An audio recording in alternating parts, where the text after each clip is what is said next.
on and show you some of the shoes that I recently purchased. I highly encourage you to invest in yourself when it comes to the gym. As far as your shoes and your apparel that you wear to the gym, it does make a difference. So I recently got some Metcons. I got these ones. These are to actually wear out and about to the gym.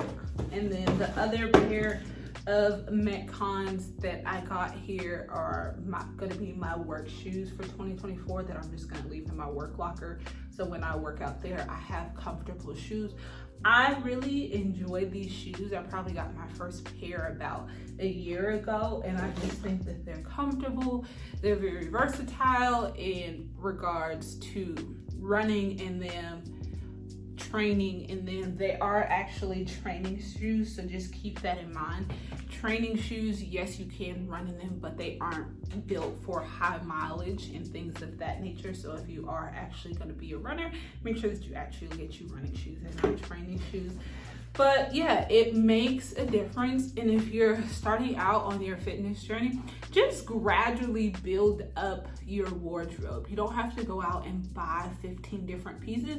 And then also be open to trying different brands. So I have quite a bit of Nike because I've worn them for decades now, and I like their material. I like the way it fits, and then also the longevity of things. There's one specific spandex that I have that I got back in 2008. Like, it's 2024.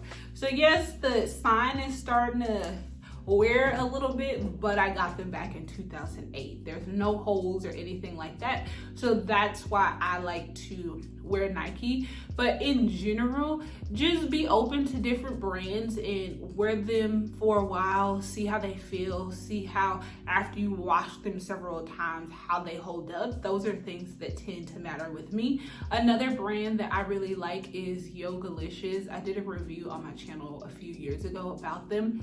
They have a few different styles, but I like the way that they fit. Just make sure that you're investing in yourself and you're taking the time and doing your due diligence before going out and purchasing things. But yeah, gradually build up your wardrobe. It does make a difference. So you guys, as of today, 1/12, this is my current balance here.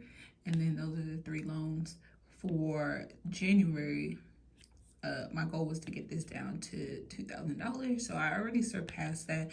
So I'm just gonna keep paying on it incrementally. I did make a payment today of $60, but that's something that I will continue to preach. It's just log in to whatever debts that you have and see what you owe, and then what you have in your bank, in your bank accounts, and then make that transfer that day, regardless of how big, how small. It still helps in the long run, and it helps build momentum.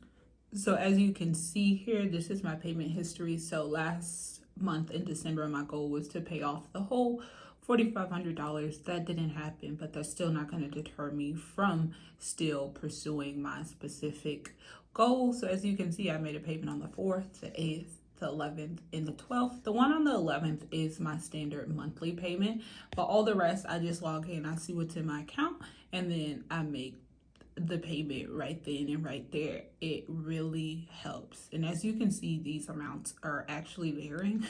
They're actually getting smaller and smaller, but they're still helping. So thus far this month, I have paid a grand total of about $2,400 in student loans. So you guys, I wanted to talk about my finances for a little bit. So in regards to my finances for 2024, I have about 4 goals. So 1 is to pay off my student loans. 2 is to max out my deferred comp. 3 is to max out my Roth from 2023, being that I have until April. And then the other one is to max out my deferred comp for 2024. That's probably somewhere around like $60,000 for those few things. Is it attainable? Yes, it is.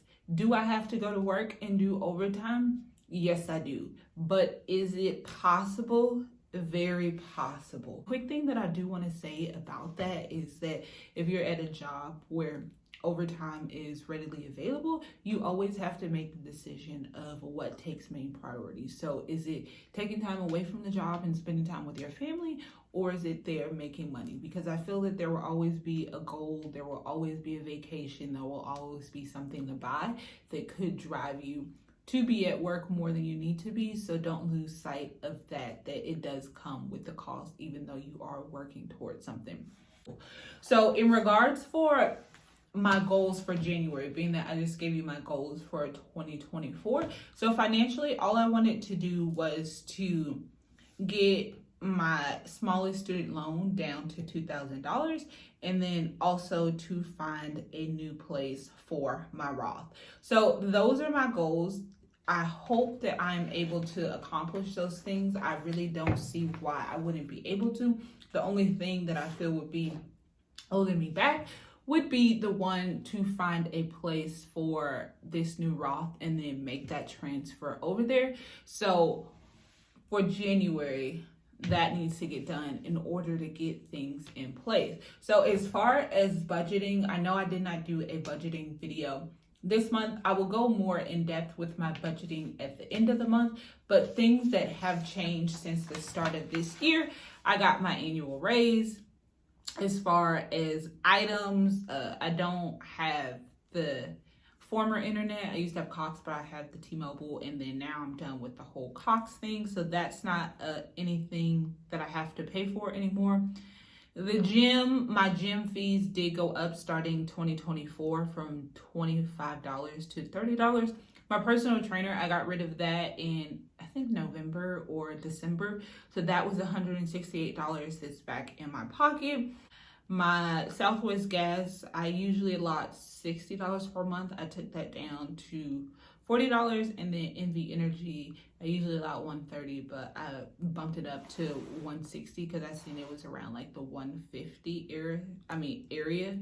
As far as groceries, I normally have it set at $400 per month, but I'm gonna try this $300, which is $75 a week, and see how that actually goes.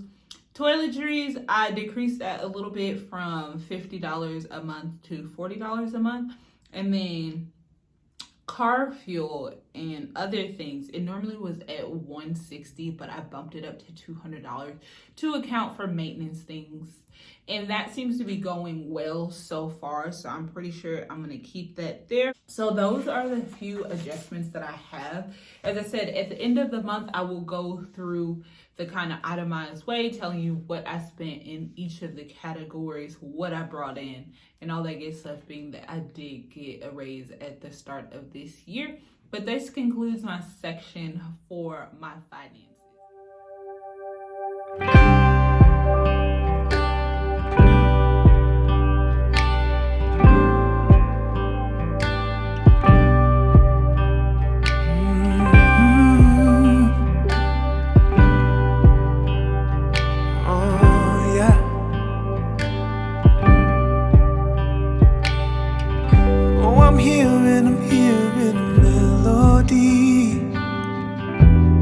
All around me. If I fell to the floor of the deepest sea, you keep on singing. It heals my heart, it saves my soul.